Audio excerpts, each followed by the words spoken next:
Welcome back to the Building the Future podcast. We're here inside the Farming for Profit studios.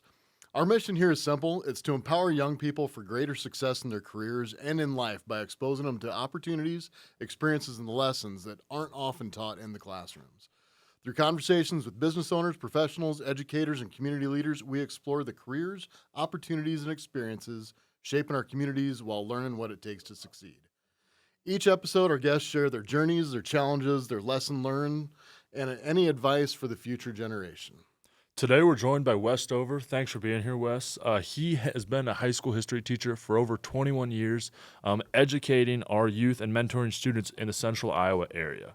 Beyond the classroom, he has also made a lasting impact on individuals through athletics, on the football, track, and basketball programs. With decades of experience working with young people, Wes has had a unique front row seat to the growth, challenges, and changes that have been occurring over the past couple of years in education and throughout his time as a teacher. His career has not only allowed him to influence countless students, but given him valuable insights into leadership, education, motivation, and personal growth. Wes, we're excited to have you with us today to hear about your journey, your challenges, the lessons you've learned, and most importantly, your advice for the next generation. Thank you for joining us. Let's go ahead and dive in. All right, thanks. Glad to be here. So, how did you initially get into teaching? What's your story and background? I know at one point you wanted to become a police officer, but now we've been teaching and coaching for many years. Mm-hmm. When I was in high school, my senior year of high school, I don't know how I really got into it. I wanted to be a cop, and so that was my whole direction. So right after high school, I went to Des Moines Area Community College and got my degree in criminal justice. At that time, it was the early 90s, and local economies were not doing well, and so everywhere you went to go get a police job, they wanted somebody who'd already been to the academy, and it was just getting long and daunting. And in 1995, my wife asked me if there's one job you wanted to do, what would you want to do? And I said, well, I'd like to coach football. Well, that's not really a job. And so I went and got my coaching authorization, and right away I got a job to coach middle school football at Johnston, and that was in 1995. And so that's when I started coaching football in 95. And then after I was coaching football at Johnston for a couple of years, I got to know some of the coaches, and they said, hey, you got to work at the school. And so I went to work at Johnston as a special ed associate, and did that for a little bit. And then that's when I kind of just realized, like, man, I think I want to do this. I think I want to teach. So I went to Upper Iowa University in West Des Moines and took evening classes, and got my degree for teaching in social studies, and got my first teaching job in 2006 at Collins Maxwell. And so that's how the teaching all started. And so it kind of evolved really from the coaching. And so I always have kids that always ask me that too. Hey, Mr. Stover, why'd you become a teacher? Why'd you do it? I said, well, it actually started from coaching. It started in football. Did you continue coaching while you were going to school to become a teacher? Yep. And were you continuing to coach middle school football at Johnston? Yeah, I only did middle school for a couple of years, and then I moved up through the program. I moved up from middle school to all the way being the run game coordinator for the varsity, and being a varsity. Where did you say you went to school for teaching? Upper Iowa. Upper Iowa, the campus is in Fayette, Iowa, which I'm a proud graduate, and I've never been there. People always say, beautiful campus, like never been there.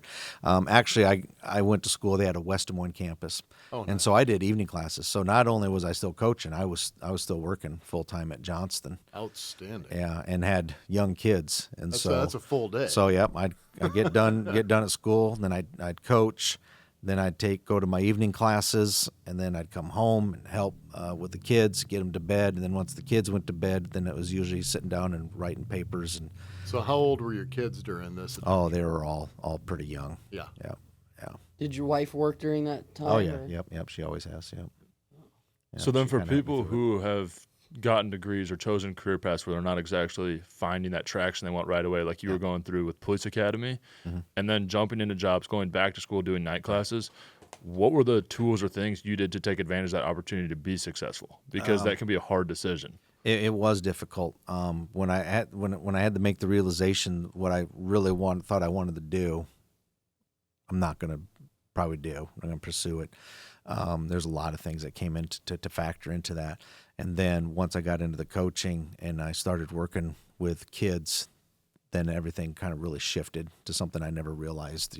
Somebody would ask me in high school or told me I was going to be a teacher, I would have laughed at them. They would have laughed at the same thing too. My teachers were quite astonished that I got into it.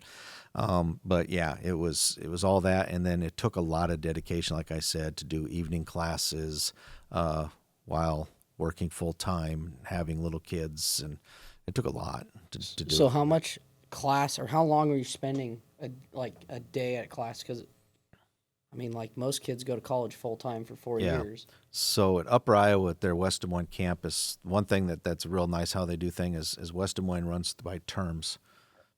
So they have 4 terms in a year. So where most universities have 2 semesters, they have 2 terms within a semester.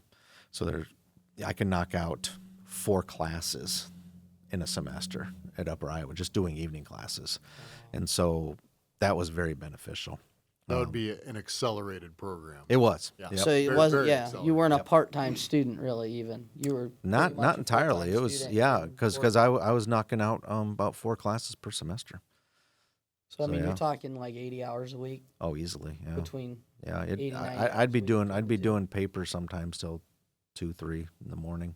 Get up and go to work And where'd you live during that? in Huxley. Yep. Yeah, we'd bought a house in Huxley in '94, so we'd been there that whole time. So did any of your classes from your original degree? Yes. They did. Yes, a good number. In fact, a lot of the things that I from my social studies transfer. So to get an all social studies endorsement, you have to have so many credits of world history, so many American history, economics, government, psychology, sociology, all of it.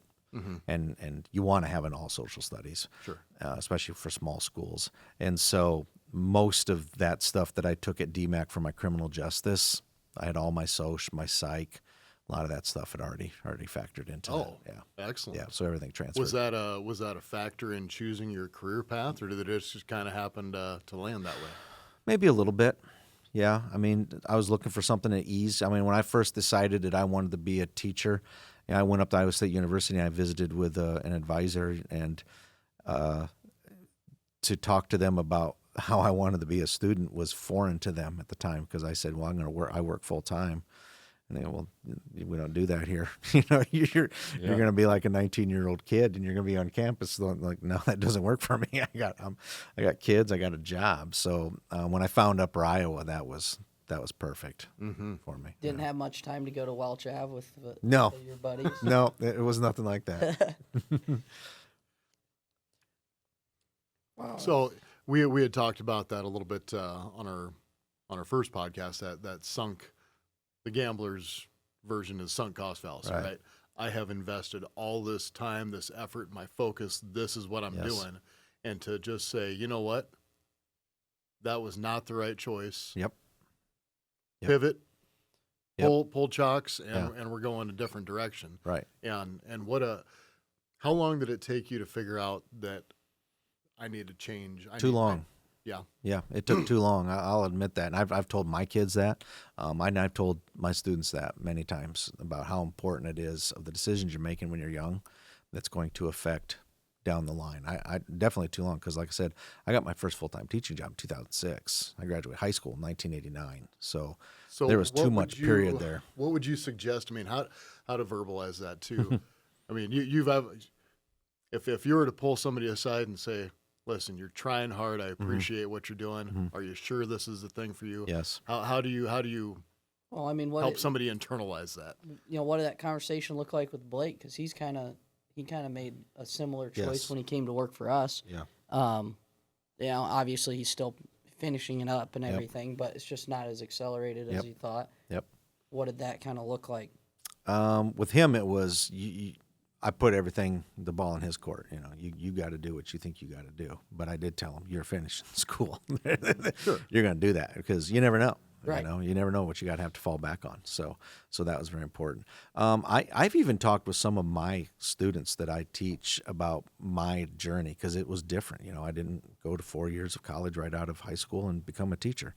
And so I've told them there are other routes, and if you think right now at 17, 18 years old, this is what you want to do, It might not be, you know, but you need to be thinking about that. I think that was something I probably made a mistake of, that I wasn't thinking about what if the police thing doesn't work out, criminal justice doesn't work out, what's another avenue? And you hate going into your career Yeah. with, Yep.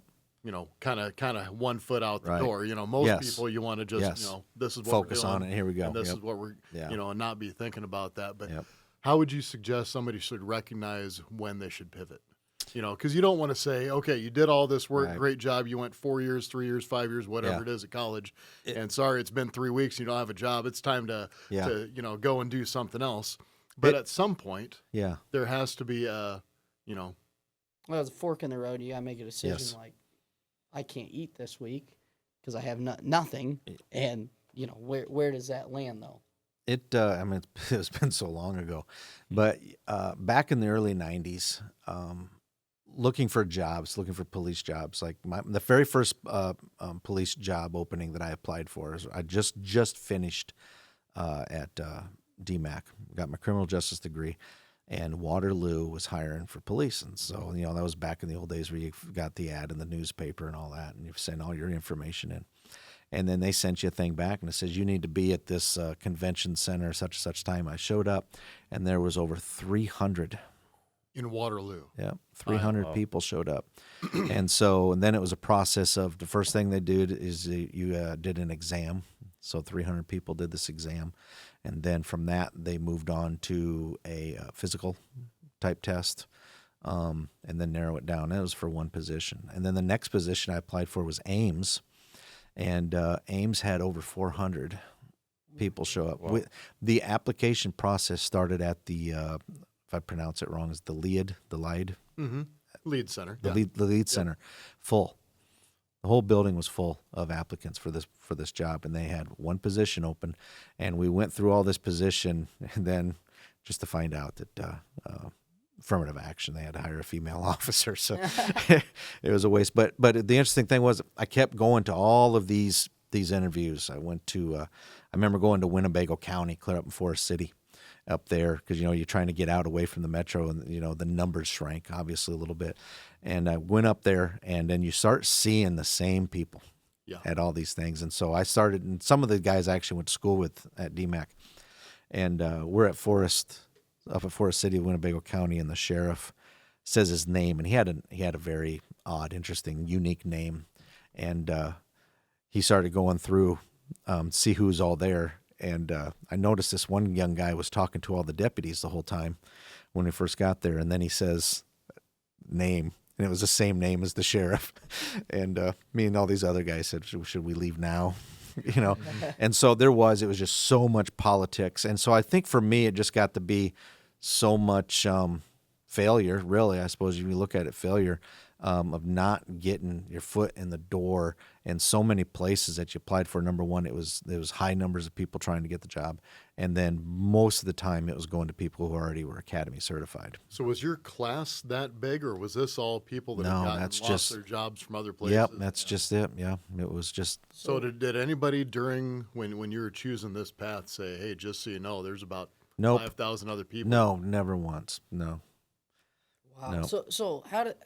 So we, younger guys have our entire life we've grown up where there's pretty much a permanent help wanted sign Right. on every building. Everything. Yeah. And every business owner I talk to, I can't hire, or I hire and I end up firing them because they suck. Mm-hmm. So what is something that, because both of you guys have gone through job shortages, Mhm. what switched? Why do we have more people eligible to work and less people actually Most people working. available to do the work, I guess, because we're seeing constant hiring at higher pays than we've ever seen for positions. Well, here in the Midwest, we are in a special little bubble Mm-hmm. that is not the same as the rest of the U.S. And at one of these shows, we'll probably have to do that. And we need to, because we're all, and most of our guests are probably going to be local, at least for the foreseeable future. It's not the same in the pick a profession out in the coast, Right, East Coast especially, yeah. right. So, except for the trades, because they Mm-hmm. they are still as Short. they're still short. Now there's not maybe the housing going up that's, you know, out on the coast that's going up here. So you've got different, but there are different needs because there's not housing going up. There are repairs that need to be made. Yep. You know, that was a huge thing back in '08 or so when there was that huge housing bubble. There wasn't nobody moving, but there was plenty of people doing Renovation. huge renovations. When they're not right? when they're not moving to a new house, they might as well work on their house. Right. And you saw that with some with COVID, everyone's staying home. But I mean, you just look at, so we've got clients all over the country, and we were just down in Arkansas. We're going back again, and you know, some of these guys are starting in a factory, no air conditioning, you know, giant weld shop building monster tanks, and it's like $18 an hour. Mm-hmm. And I was like, you're gonna catch me dead in here for $18 an hour. But cost of living's less, some of that stuff. But they still are having problems hiring. And they said they're the second highest paid job in town, in the whole town. And it's probably a town the size of Huxley, 6,000 people. Sure. And so, I mean, I agree it probably changes depending on where you're at, what profession, but it just seems like trades at least were short, but even like, Right. you know, normal In places my were working short. career, and you've got a few more years on me, I have not seen mass unemployment in Right. at least in Iowa, in central Iowa. I mean, we're talking like, and somebody's gonna call me out on it, but you know, 3%, 4%. Well, that's and once okay. you get below, you know, I talked to another business owner. He says once you hit that 1.5%, 2%, most of those people are unhireable. Yeah. So, you know, that 2%, that's they're not basically looking, zero, yeah. right? So once we're down there, and We're pretty mean- close. I mean, you looked at the sheets I had out here on the last podcast, and it was pretty much, it went trade by trade and lined out the unemployment rate for people in those trades, and it was all anywhere from 2% to 3.5%, 4%. if you're in that 2% that are unemployed in one of the trades, it's because you are in that unhireable category. Right. right. Yeah. I've never thought about it until recently that for me, probably for criminal justice and police work in the early 90s, if you think about it, those baby boomers were still working.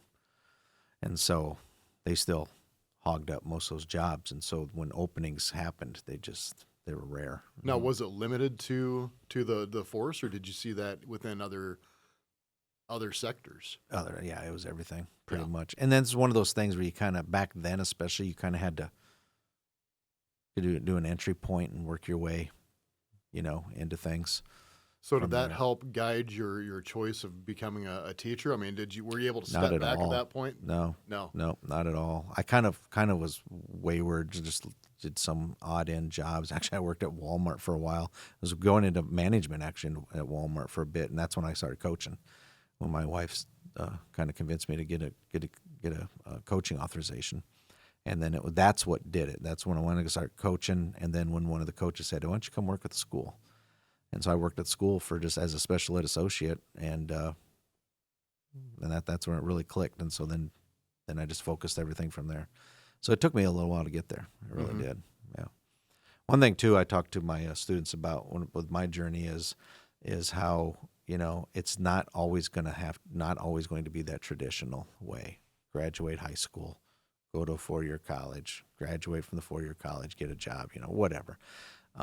I was a good example of that, because when kids say, "Hey, Mr. Stover," you know, they'll ask me about, you know, Spanish class, and I'm like, "Never took a day of Spanish." Like, well, how do you have a 4-year degree? You know, How do you have a Yeah. Because we were Never took it. taught you either take it Yeah. in high school or you're going to get Yeah. nailed Well- on it Yeah. in college. well, and this is what I always tell the students. I said, you know, if you go the JUCO route, you go to a junior college, Yep. go to Des Moines Area Community College or something like that, you don't need it. And then once you do your 2 years there and you get your degree, and if you want to transfer to a 4-year degree, that's great. You're good to go. They don't care about what you did in high school. So you don't need an ACT or an SAT to get into a JUCO school. You don't even need that. Sure. So there are other non-traditional ways of They never of said doing anything it, to but us. they don't like telling you that. Yeah. Yeah, it's not something to tell you. So Yeah. with your journey being unique as it has been, would you change any of it, or the lessons you've learned from it and the ability to teach your students from your experience? Yeah. How's that been? My biggest thing is like I said, just it was too long. You know, I got into what my career too late, but like you said, I didn't find my spot. at that time. So I took too long with that. So that would be my suggestion for kids is even though when you're 17, you might not know what it is, or it might not be what you think it is. You're going to want it to be as soon as you can, because Do you, like do you for think me, that it's too long. changes at all where these kids, especially some of these trades are out, stuff like that, are in that 2-3%, 4% unemployment where they're not going to have that issue? Do you think that changes the equation? That, like, hey, I want to be an electrician. Okay, well, you're going to be an electrician 2 years from today Right. because someone will hire you. And unless you are And you will be an terrible- electrician for the rest of your career, Right. because there, Yep. it's not like we're going to have massive layoffs, Right. and you're going to be forced to choose a different path. Right. I don't mean to bash school counselors, but I just don't know if our kids today get pushed that direction very well. I don't think they're very well aware of it. And I did some looking at some things before I came in today. I got a list for the school that I work at now. I had a list of the graduates. We had 75 graduates, and this list had everything that where they're going to go after high school and what they wanted to be. What their plans were. Yeah, what their plans were, right? And 9 of 75 were going right straight into trades, apprenticeships. And that's type trades. something that me and Elijah and Blake and whatnot have talked about, especially in our generation. We graduated high school 4 or 5 years ago. It's kind of almost a shunned upon opportunity to take after high school. Like, it's not talked about. You're not really pushed to it. They act like it's this big taboo thing that you're not supposed to do. Yep. And Well, it's, and there's no, I mean, my story's a little different, but I mean, I went straight into trades after high school, Mhm. and we're 5 years out, and I sit in an office all day. Yeah. So, there's nothing saying you can't go the other way too, but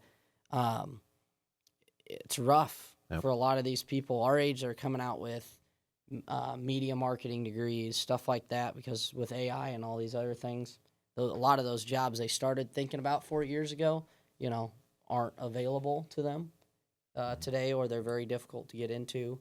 And so it's really interesting to see a lot of the people that we went to school with are working at like Syngenta as adults, or they're doing random things that have absolutely nothing to do with their 4-year degree, because there just wasn't a lot of middle management opening. I mean, the middle management stuff shrinking, but still seems like the counselors are about 10 years behind on suggesting. well, that's what I was going to say. How many kids are going to college and majoring in something that's not going to be available or very difficult, like me? If I Correct. would have known what it was going to be you like. kind of fell into a position right now that is highly needed, right? I Yeah. mean, there's the need for teachers out there is huge Yeah, right it's now. growing every year. And everybody knows it, right? I mean, that's out there in the news and around the coffee shops, just people talking the teacher shortage. Mhm. Yep. So your position that you found it, you loved it, you got into it, kind of fell into it, however you want to say it, and what a great career that is. Yeah. But it's probably not the same as it was back. When did you start your teaching career? 2006 was my first year teaching. So 21 years ago. Yeah. Now. Hmm. It's probably shifted a It little has bit. changed a lot. Mhm. What's the biggest shift that you've seen for somebody new? Let's say you've got I see these kids, that are teaching my kids, Yeah. and Yeah, there's some people I went to school with that are teachers now, and I'm like, I got to tell you, this might sound bad, but I give kids the advice: do not get into it right now. I mean, it's. I know one thing. I'm glad I got into it when I did, because getting into it now would be just a very tough thought. So what makes you say that? I mean, what about, obviously don't say anything's going to get you fired, but what about the system is not encouraging? That's right. good people That's to it become right there. teachers? It's the system. It's being told so much about what you need to be doing. There's so much politics involved. I don't, like I said, don't want to. what you're going to teach and how you're going to teach. Yeah, exactly. Yeah, exactly. You're being told. And now there's always been some Yeah. sort of a curriculum, right? Yeah, I mean, right, 20 absolutely. years ago, here are the Yep. topics that you need to hit, Yep. and Yep. were there topics that you're not Yep. gonna hit And 20 years ago? Yeah, and I'm the type of teacher I like to, fly from the hip a little bit more and insert my own ways and stuff like that. And I'm lucky enough that I've been at the 2 school districts I've been at, and I've been good about that. But I know some other school districts where that's an absolute no-no. I mean, you follow this very strict guideline. This is what this is what they read. This is what you do. And Now, are you the type of teacher that we could get off topic and start talking Yeah. about war stories? a little bit, but one, yes, but also I know when they're doing that. So Yeah. Oh, Mr. Garrett, boy, I loved you. Yeah, we could get him Yeah. going, and you just go ahead and close your book and kick back Yeah. because we're in for about a 45-minute story. We had a teacher that if you could get him off topic, it was Mr. Tyne. You get him off topic, then yeah, class was shot. Might end up with Clash of Clans on the screen. He'd be showing us Yep. his base or just whatever. But within that, there's teaching experiences, right? Yeah. So, Oh, yeah. so Yeah. even though it was off topic and we kids thought we were getting away with something, we learned a lot. Oh yeah, You know, because now he wasn't showing us his Clash of Clans battle. right. But even he, I mean, he was our favorite teacher. I mean, we messed around a lot, but we did learn a lot of, social studies related things. But you find that, kids learn differently than Yes. here's this curriculum Yes. and here's how you're going to yes, teach it. absolutely. And, we used to do a lot better when I could just, Yeah. hey, guys, we're going to talk about, Yeah. That's another thing that makes teaching difficult today is the wide array of students that are in your room. And, the administration will tell you, well, you got to get to all of them. You have to differentiate. And differentiate. They like those buzzwords, and they don't tell you how to do that or how to get there. You got to do that. And so, an average classroom, I got 25, 26 kids, and I got kids that are everywhere from a 3rd grade reading level to, 4.0 AP type kids. And it's what grade do you grade teach are it? yeah. high school, 9th grade, 10th grade mostly. Oh yeah, I got that's what you get. And then when you get it, I mean, it's on you. Well, I mean, I there are some avenues that you can get help with stuff, but for the most part, yeah, it's on you. It makes And it it's tough. got to break your heart when you see the kids that are struggling and they've gotten, Yeah. yeah. Yeah. I'll- I don't want to get into Yeah. politics too heavy, Right. but they have gotten left behind. Yes. And Right. you don't want to leave them behind, but by not leaving them behind, they are absolutely getting left Yes. behind Right. because now they're at that level. And Well, we even have that like with building the future. That those are the kids that tend to need it the most, and so it's like, what can we do to reach out to them? Dad, we had a whole meeting about that where Dad was trying to figure out, those kids, they come in here and they don't know what a screwdriver is, and they don't know what it's. Somebody like me who's an efficiency guy, that's almost annoying, but I gotta step back and look at it and go, if he doesn't know that at 17 years old, nobody taught him. And Right. that's what we're doing with a lot of this stuff is giving them where has he opportunities. been Yes. failed or where Yeah. yeah. And where, like, do you contribute these discrepancies coming from? Is it like a parenting thing? Is it a situational thing? Does it come from, I know we had talked a little bit before the show about the ability to just retake tests on and on now, and how that sets up kids for failure because you get out into the real world. If you fail the job, you fail the job. You don't get to come back the next day and try and redo it. We'll get back to the retakes because I got some stuff on that. Some of it's the upbringing of some of these kids. It's sad to hear some of these kids' stories. You try to think that all these kids are the same and they're not, and you find out what some of these other kids. But the biggest thing that I went through in an astonishing change in education was me right out of the bat. So when I worked at Johnston, I was a special ed associate, and I worked in a classroom that was for self-contained integrated. So that meant we had kids that came to our special ed room for math, science, and language arts. And then they'd go out to the classes for shop class, music class, foreign language class, the social studies. So they're integrated. Well, when I got my first teaching job in 2006, my first job, I was half-time social studies, half-time special ed. And so I had resource students, just like the ones I'd been working with for the previous several years. And they sent me to an AEA conference because everything was changing, the way they were doing everything.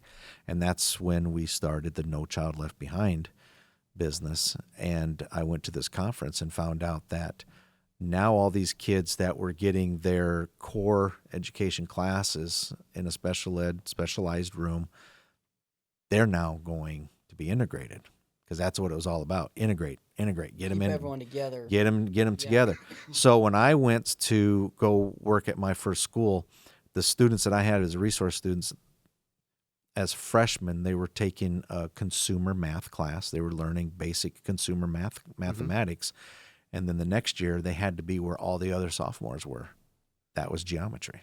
Holy cow. What? Yeah, these kids were going from basic addition, subtraction, multiplication into high school And geometry. next year, guess what? You're graduating this class. Yeah, and it was complete failure out of these So- kids. And not only that, is the geometry teacher after a few weeks would come up and talk to me, and she said, "I am going as slow as I possibly can." She goes, "I am 2 weeks behind."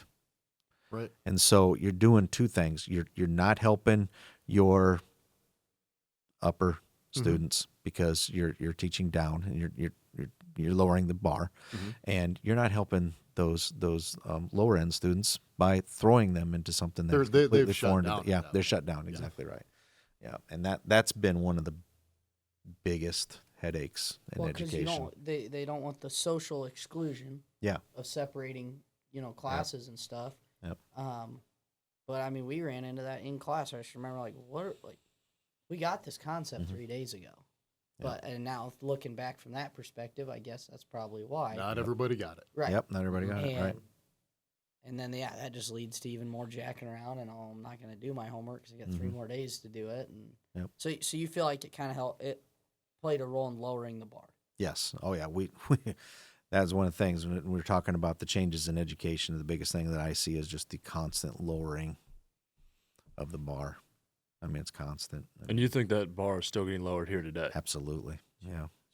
How are you able to combat that without giving away too much? Like I said, I work at a school district where I have some freedom. So I do what I can to try to push a little bit more. I will So make the them test work is going to harder. be on this lower bar so we can Yep. all get through it. But Yep. you guys are going to learn everything I can throw Yeah, at you. basically, it's a job of trying to integrate. If you're looking for grades, if we're talking about grades, I want to be able to have enough easy work, if you will, or busy work for points that my lower kids can get those points and get the score to pass.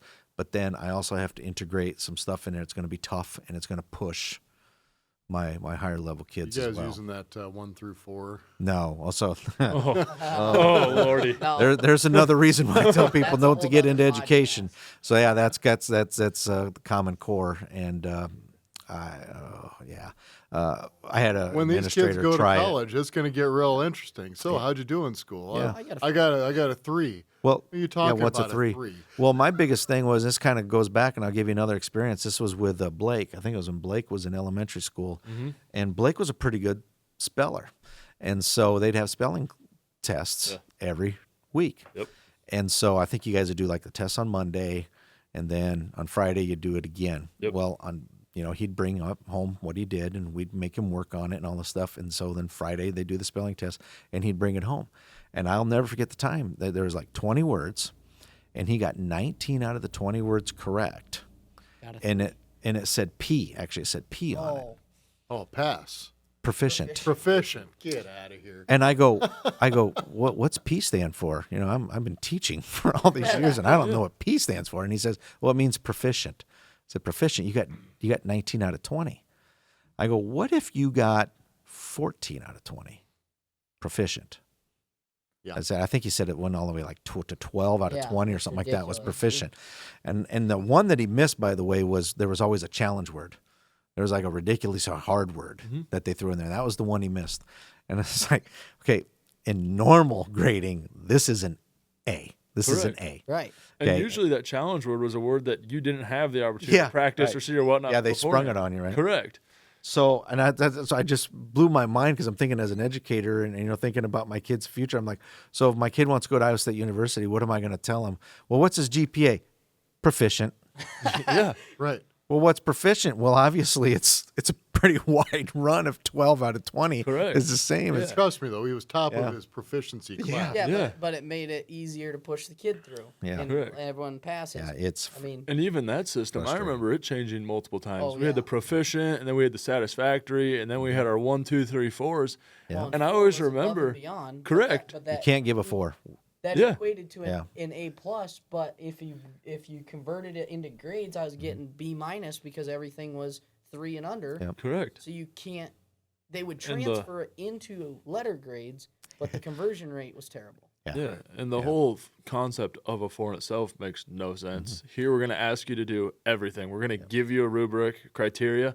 You do exactly what we say, you get a 3. Yep. That's I also exactly what get we a wanted. for missing 2. But if you want a 4, you have to do more than what we're telling you to do. So if you show up to a job and you do exactly what you're supposed to, it's still not good enough. Yeah. Exactly. My youngest is right in the middle of this. And yeah, they'll have the challenge question. So, he knows he got a 3. Boom. Easy peasy. We got everything done. I'm looking at these challenge questions. He's like, I could maybe get a 4. I know I'm not going to get the 4 because I'm not going to get all these right. Yeah. So I'm going to hit the ones that I know. Mhm. What's the point of challenging? There you go. So Correct. that's my point, and I've kind of used that lesson that I learned from the Blake's spelling test. I teach kids because in social studies, luckily I get to tackle capitalism versus communism a little bit, and socialism, and I talk about that. And it's like, so where's the motivation?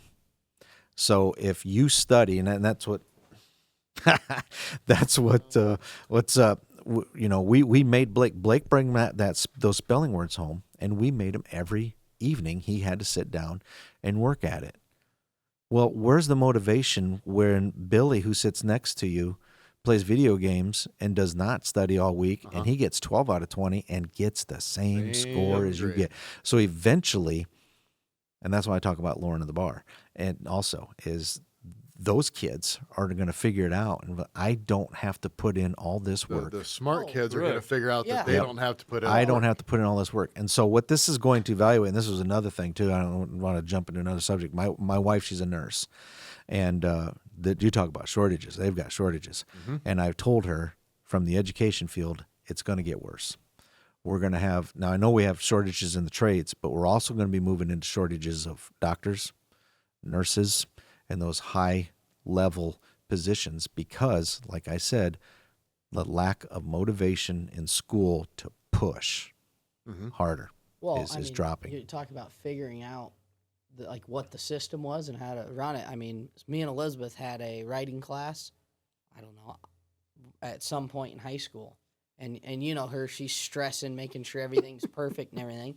I went and read what the requirements were and what the points were. I wrote my paper the day before class. I voice typed the entire thing with a capital letter at the beginning and a period at the end and absolutely no punctuation in the middle at all, 0. And it had a good. And you did this on purpose. I mean, you know how to punctuate for the most part. I didn't really learn that well, so because I've always been doing that. But I did it just because it's like this is the requirement said you could only lose 2 points for punctuation. Perfect. Yeah. I'm not doing any of that then. So we got like the same score, maybe I got a little higher score or something, and it just drove her up the wall. She missed 1 comma. We got the same score. Yep. She missed 1 comma out of the entire paper. Yep. And I wrote the whole thing in 10 minutes and just, I had good content. I've been able to talk, but Which is leading her down the homeschool path. right. She's like, screw that. I don't want my kids in class with yahoos like that are just, skating by. But that's the Which thing. we're I knew I seeing, didn't- and maybe I've been sheltered and haven't seen that, but I didn't realize how many Oh, people are opting to go Well, that route. I mean, Yep. they've essentially seen the writing on Yes. the wall, and Yeah, and I think it's a combination of, like I said, the lowering of the bar that we're doing in education, what we just talked about, not pushing. I mean, why work harder when you're all going to get the same grade? And I will admit, there are bad teachers. There's some bad teachers out there, and unfortunately, they 'cause you're short on 'em. and they're short on them, and they make it very difficult to get rid of bad teachers. And so that's why we're seeing a big big push now of charter schools, private schools, homeschooling. Well, and All that. that's kind of so for me. Even my younger brother, he's trying to figure out what he wants to do. I mean, he works more hours than most adults. He's not going to college. He doesn't have any interest in going to college, but he's trying to figure out, like, how am I going to finish high school here, and what does that path look like? But it's a waste of his time. So right now he's taking the core classes, and if he takes his core classes, as long as he's at the school for over a certain amount of time, they're going to let him graduate. Yeah. And we're trying to figure out what that looks like for him. But I just, even with our kids, it's a social thing. Yeah, I'm right. only sending my kids to school not because I think they'll learn anything. I think I could teach them myself significantly better. But because There are they're- things to be learned at school. yes, but Yeah, there is. not You do a great job of teaching your kids life lessons and all that, but they're not going to learn about, Mhm. whether it's the Japanese hierarchical. well. Yeah. That's and where I and, think and it's those- important to know that stuff. those things come in for sure. And I think Elizabeth wants to get some of these homeschool Yeah, curriculum right. stuff to make sure they get that. But the social, social thing. having to sit and learn from somebody else, you have to be around people 8 hours a day. Mm-hmm. What are they like? The cliques. That's where those are the skills that will follow you the rest of your life, and Yeah. it kind of makes or breaks. But you also don't want to wait too long putting your kids in school, Right. or they miss that window, Right. and then Through it's weird. through coaching, I've coached a few kids that they're homeschooled, but they're able to participate in the athletics of the school district, and they're just not socially accepted with the rest of the kids because they're not together all the time. And it's hard It's to difficult. do. Growing up, I knew some kids that were homeschooled, and it was same kind of thing, that they were only thrown into that group during those. Mhm. So I think people are finding that they do have to, to use your word, integrate. Yeah. And find other places, whether it's just playing with the neighborhood kids or finding the program, either sports or scouts or Yeah. FFA or Something. something to get like 3 times a week you're going to be out there Well, getting those social cues. I even told Elizabeth, I said, well, about third grade, if your kids aren't in school, they start getting behind on the social stuff. I said, if we think the education sucks that bad, then we'll send them to school and we'll hire a tutor to come in and teach them what they actually need to know after the fact. But there's just this, a lot of the kids that we run into doing this or hiring or anything, I mean, they can't look you in the eye when they're talking Oh, to you. yeah. They can't hold a conversation.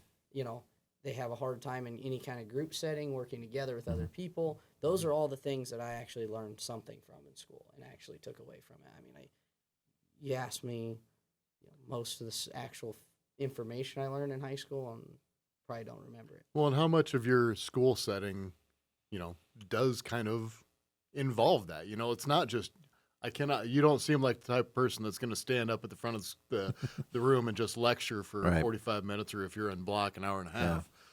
I'm imagining. Yeah, I'm actually big about making my kids get up in front of the class because, like Yeah. you said, looking people in the eye.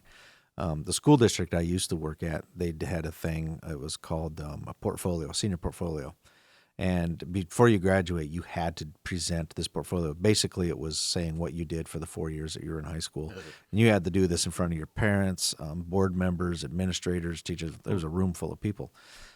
So I was able to push that all the time about you got to get in front of people. I don't have that in the school district I'm at now, so I always have kids like, well, can I present just to you after school? And like, well, that kind of defeats so many purposes of what we're trying to do here. At some point in time, you might be in a situation where you're in front of people and you're going to have to get to do that. So I'm pretty big about that. I try to get my kids up in front of the classroom and present, and do that as much as possible to. Correct. And whether it be homeschooled kids or not, I feel personally through stories I hear from my younger brothers who are still in school, there's a large sense of entitlement in kids who are used to parents who have been doing everything for them. And when they don't want to do something, get them out of it. And so you could face backlash or whatever for still having that kid go ahead and present in front of class, even though he wants to just do you after school. Yeah, the entitlement, the helicopter parents, you can say now, that's one of the biggest changes and challenges that I've seen here in the last 4 or 5 years now. Have you coached any of your kids yet? Your Yes. own kids? Yes, I did. Yeah.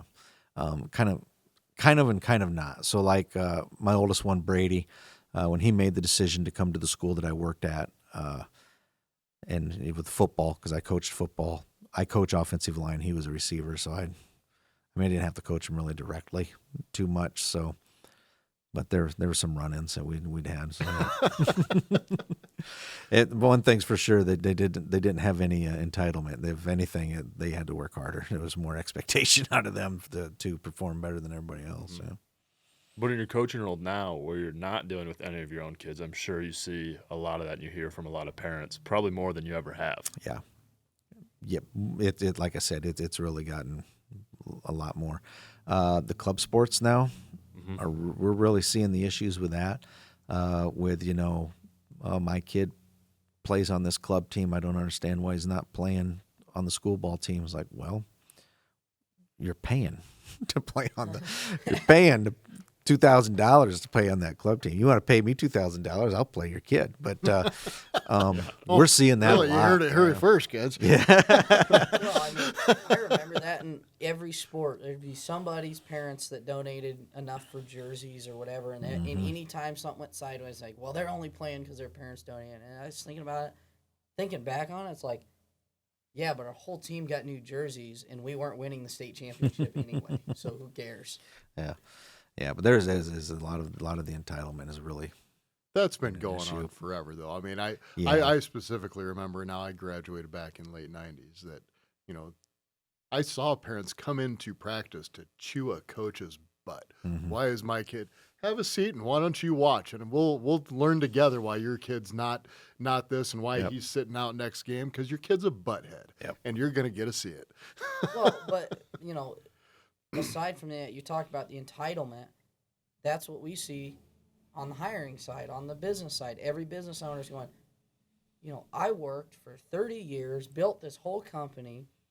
Who the hell are you to come in here and say, I'm going to show up late or I'm going to do this, and you're an 18-year-old kid and they have very little tolerance for it. And they're like, well, where did you learn this? It's because no one's ever told them no.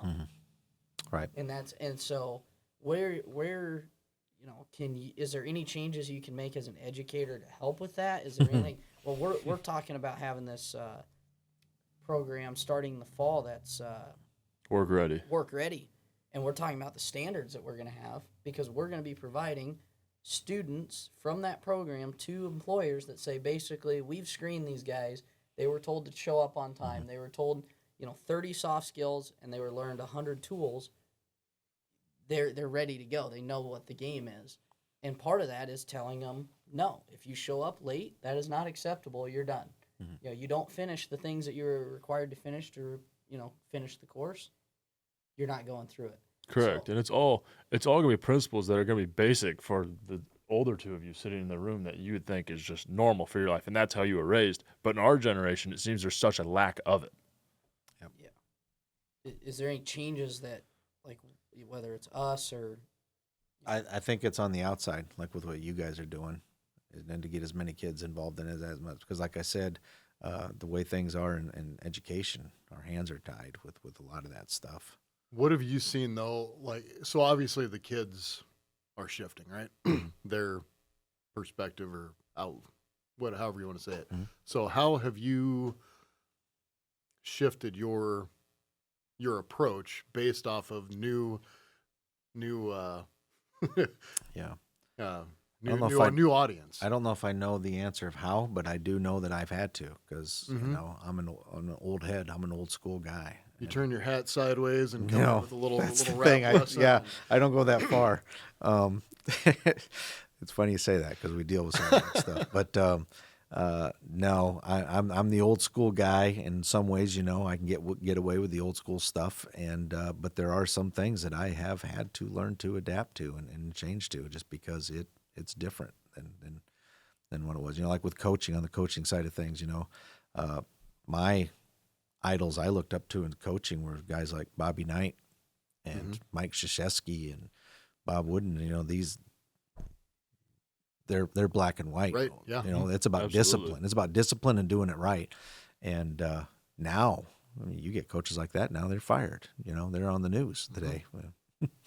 So I've had to do a lot of adapting. I did a lot of old school stuff, and then I did a couple seasons where I tried to be that, what do they call it, player-friendly coach. Mhm. And I felt that didn't work so well. Yeah. Well, so you're saying the kind of hard line in the sand doesn't seem to work. Like you can't make your kids run suicides till they throw up and then they go home. Right? Yep. Hmm. Well, but we see similar stuff in the trades, So back in the day when we had a huge amount of people lining up outside the building, looking for that job, hey, here's the way it is, or there's the door. Now we're having to be the Right. the player friendly coach, if you will, or manager or boss or whatever it is, because as much as this guy drives me crazy, I got nobody coming in behind Yeah. him to fill his shoes. Yeah. So we've also had to kind of adapt our approach, and used to be, here's the way it is, guys. You show up, here's what you're doing. Except now we've got this group of people. We kind of have to help out along the way a little bit to get the performance out of them, and that's I'm not saying that's necessarily wrong. It's probably the way it should have been for a long time. Yeah. Because different people take a different approach Yep. to get the most out of them. Yeah. Right. And that's the whole goal, is to get the most out of whether it's a student or an employee, to get as much performance out of them as you can. Yeah. You got an employee that's not showing up for work on time every day, and you pull them in. It's like, well, what's the deal? It's like, well, I just can't get up. Mm-hmm. Years ago, I was like, well, adios. I got Yeah. someone else going to take your job. Now it's like, okay, let's make a deal with you. You come in at 10, and Well, now I'll you're give making you a these great deals. example. We actually had a kid like this not too long ago. He was having a hard time getting in. Turns out he was door dashing at night until 4 o'clock in the morning, Oh, yeah. trying to make ends meet, Mhm. right? Yeah. And what we had to help coach him to figure out what was going on in his life that he needed a pickup on, that he didn't need to be out door dashing until 4 o'clock in the morning. And maybe it was just, I can't get into an apartment. I've got this crazy rent that I'm paying because I haven't had a good job. And turns out his manager went and vouched for him, said, this guy has a job. I guarantee, got him into a place that he could live at cheaper. All of a sudden, he didn't need to DoorDash till Right. 4 a.m. Started showing Right. up to work on time. But Now, and that, but back in the day, hey, You're gone. you're gone. Yep. That's twice this Well, week. Yep. Get but going. a lot of what we see with these younger kids is the problem solving skills aren't there to go do stuff. So like it wouldn't necessarily run in that situation. I mean, there's a lot of people like, if I didn't have the group of guys around me to help me get to where I'm at now, I wouldn't be here. Whether it was vouching for me or a good banker relationship or whatever. But the problem solving skills, we just see the throw in the towel and woe is me and life sucks, instead of, so what am I doing to get myself here? How did I get here? And how do I, if I truly want this, what do I got to do to get it? It's like, I've used this analogy a couple times. People our age want to walk out of their parents' house who are 40 and 50 years old and walk into the same size house and wonder why they can't afford it. My parents' first house was like 800 square feet. My grandparents' first house was probably smaller than that, and then they just worked their way to it. But we have people that are 22 and 23 that have that kind of entitlement, and no one's ever told them no. They don't understand why they can't afford a 200 or 2,500 square foot house in Huxley at 23, and then they just go, well, I can't afford a house, so I'm gonna complain about it. Yep. It's like, well, there's a lot of other things, other factors that play into, each Yeah. choice and How, every how do you decision. teach that, though? How do you teach that It's tough. life is a series of steps? And right? I'll tell you, you young guys aren't going to like this, and it's even getting tougher because of AI. I mean, I've watched kids in my classroom take something that's, like you said, a very simple problem to solve, and they will go to their laptop and they will ask ChatGPT to solve it for them. Mhm. And it's like, seriously, you could have done that on your own. So they're relying on that technology constantly, and that's And the reducing instant their ability. gratification, right? Yep, and they're It's like that reducing their dopamine. ability to solve it themselves. Mm-hmm. Or even, try to solve it and fail and fix it. So then, do you Right. feel like the satisfaction's different? So like everyone in here has worked a hard day doing something or building something, whatever, and when you get done, you feel like you accomplished something. Whether that's mowing the yard, even that it just depends on what it is. You get done and you're like, man, I got something accomplished today.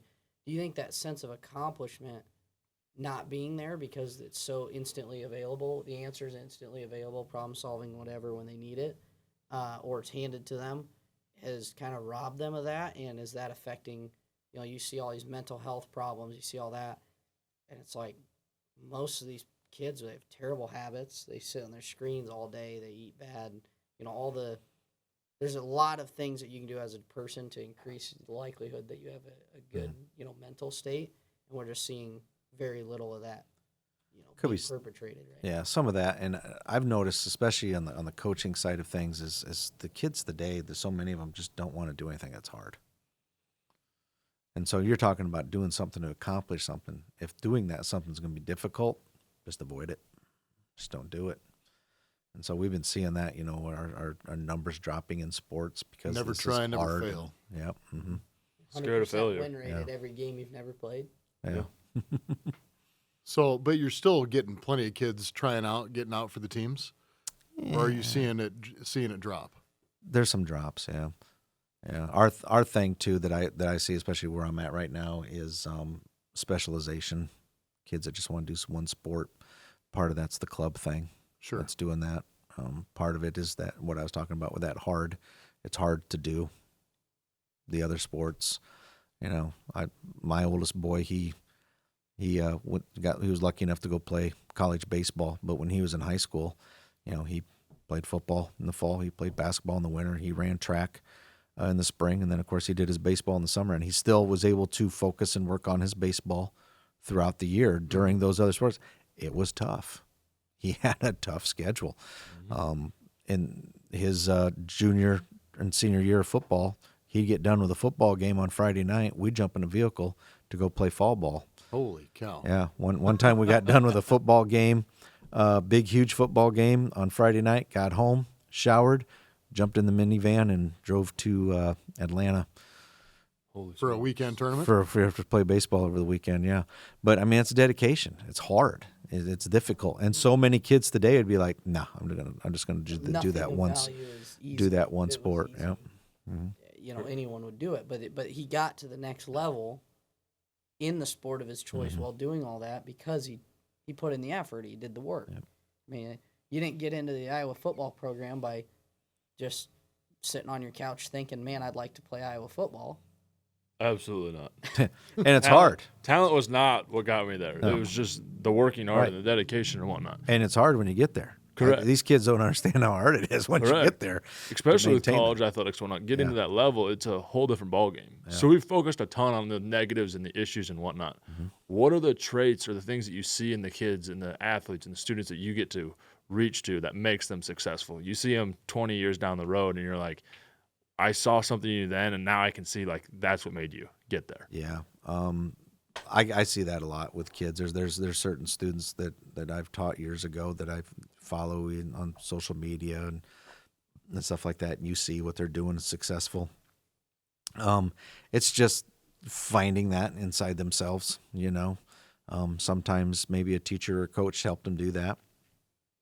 And maybe they just figured it out on their own, and you got to see them do that. That's a good success. And now, is that something you can see, like you kind of know it when you're working with a kid, or is it a moment that clicks? Sometimes I've had some students that every teacher in the building would just can't stand having in their classroom, and I did not have that problem with them. And I was like, man, I don't have that problem. And I saw something different, with that kid. And then now that they're out of school, I see what they're doing. I was like, I saw that, had several students that were like that. Most teachers just couldn't stand having in the class, and like, geez, I don't have a problem with them. I might have been that kid. I used to raise my hand in math and ask, when are we going to use this in real life every day? You learning this? When are we going to use this in real life? They'd say nothing. Okay, I was just checking. Drove her nuts. Drove her up the wall. So then how do you define that success? Because it's probably not going to be a grade. It's not going to be a performance on a field. But how do you kind of know, or even for yourself, how do you define success? That's tough. I think it's going to be internal within themselves.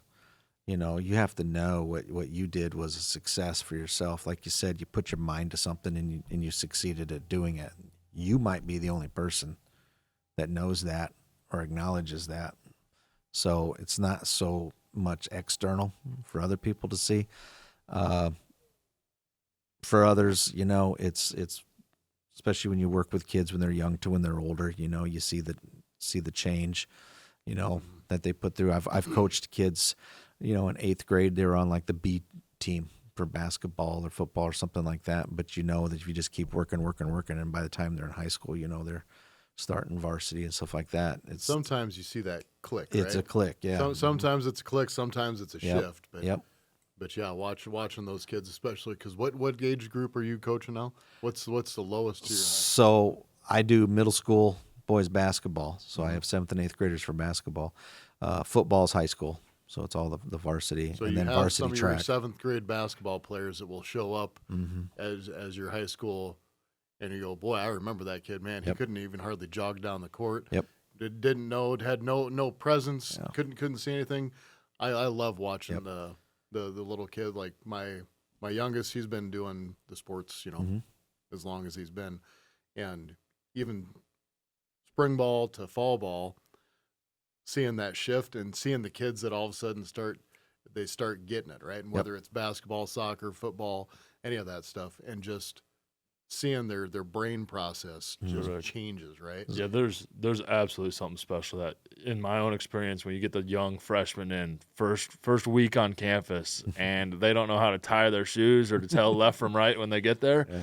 and by the end of the week they're running plays and they're figuring out and things are clicking and making sense. Or even we go work with middle schoolers, elementary kids, whatever, and you start them at the beginning of the summer, and by the end of the summer they're like, they understand it. You can see that glint in their eyes, and they're just so much more excited to just play the game. Yep. So I'm in our weight room 4 days a week in the summertime, and we have everybody in there, grades 7 through 12. And I just had a conversation like that with our head boys basketball coach. He was in the weight room, and I had the middle schoolers, and then the varsity head coach was in there, and he was asking me about some kids, and I point to a kid. I was like, that kid right there, he played B team for us all year, because one, he doesn't play on a club team. He doesn't play in AAU, so he's a little behind on things. And he went through a major growth spurt, so he's awkward. But I said, you watch this kid. This kid is going to be a player, just because, you know, what I saw in him, what I saw in his work ethic. You know, he's in 7th grade going into 8th grade, and he hasn't missed a day in the weight room yet this summer. So it's just Okay, things like so that. That's what I got written down here. What are those 3 traits? Could you pin it down to 3, basic traits? It's like, I see that those 3 things, generally lead to a more successful, future Well, operation moving forward. I think with anything is discipline is very important, whether it's your sports or your work, okay? Being disciplined to something. If you're not disciplined to it, you're not going to stay focused on it. Like we talked about when someone gets hard. You got to be disciplined to stay with it. So that's very important. I know that when people hear the word discipline, they think of a negative thought about that, but it's that push either coming from someone else or within yourself. You got to have discipline within yourself. Good character and citizenship, I think, is another huge thing. I've coached kids that probably some pretty darn good athletes, but they didn't have good character and they didn't have good citizenship, and they Do you guys eventually still failed. have that for sports where, like, if a kid's having problems with that kind of citizenship stuff as a varsity football player or something, they can end up on the bench? Oh yeah, we have to deal with it all the time because they get in trouble. They get in trouble a lot, and the one thing that's another thing that's the thing about being a football coach is when a kid gets in trouble and he's on the football team, no matter what the teacher is or what, they go and seek out the football coach. Like, hey, your football kids are making problems in my class, and sometimes a couple times I've come back with, hey, your band kids are causing problems in my class. You don't hear that, but that's something we try to tell those kids, and this is kind of on the football side of things, but a talk that I've had to have with kids, like, you don't see in the newspaper or on the news, Iowa State University psychology major student was arrested for OWI over the weekend, but you will if it's the point guard of the basketball team. You Right. know, you're being held to that higher echelon. You You're know, that representing a higher bigger- standard of yourself. of character, Oh, absolutely. character and citizenship. And so that's one thing that I've always done when I applied for jobs and stuff, and they'd ask me what's the most important thing about coaching is developing character and citizenship. That is absolutely number one. Yeah, I don't care if you score touchdowns or go to play college, anything. If you learn how to be again with football, I always tell my players, I want you to learn to be a good son, a good boyfriend, eventually a good husband, a good father. Those are the things you need to do. Absolutely. And I think that was one of my biggest takeaways from Iowa football, beyond the things that I learned Yes. on the field, the classroom, but it was how to be a man and just how to operate in life in a sense every single day.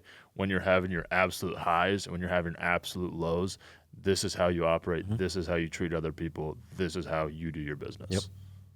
Well, and I mean, we are trying every single week to talk to these kids about those things. You know, we do get a homeschool kids. We get kids that don't play sports. We get kids that do play sports. Some hear it, some don't. And you know, one of those things is like basically just general respect of everything around you. Correct. And Whether that's it's, Exactly. you know, the tools you're working with, or the people you're working with, or your parents, or you know, siblings, or whoever.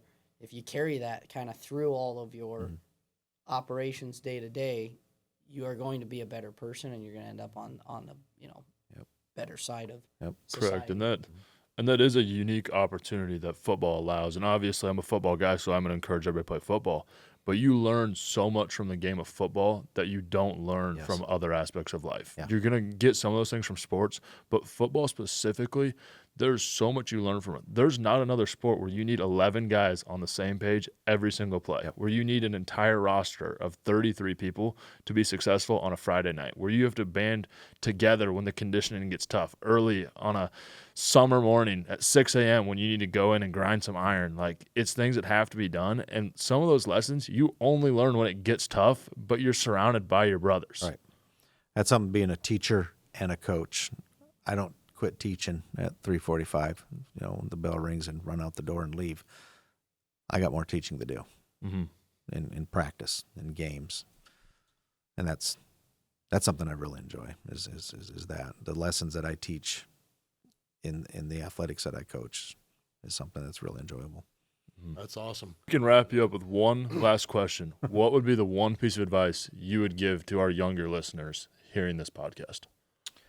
Oh boy, there's so many. I mean, just off the top of my head is, we've talked about responsibility is just being able to do things, figure out things on your own. Instead of asking a parent or someone else, try to figure out something else. Try to figure it out on your own. Problem solve it. Figure it out. I'll do that with my kids. Sometimes even my little 11-year-old, he'll ask a question. I'm like, figure it out. So that's just one thing. Just, there's a lot of things, obviously, but one thing is, just try to figure something out yourself. As I was talking about with that chat GPT and all that stuff, is they try to get something else to figure it out. Why don't you try to figure it out? Correct. Nothing like being stranded on a motorcycle Yep. and 15 miles from nowhere to make you Right. learn how to be a mechanic, right? Yep. Right. Yeah. And you gotta be prepared and accept the failure.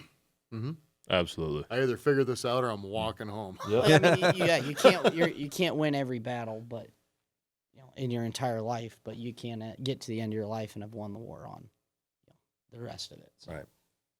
I really appreciate you coming in. Thank you. Well, thanks. It was It was interesting. fun.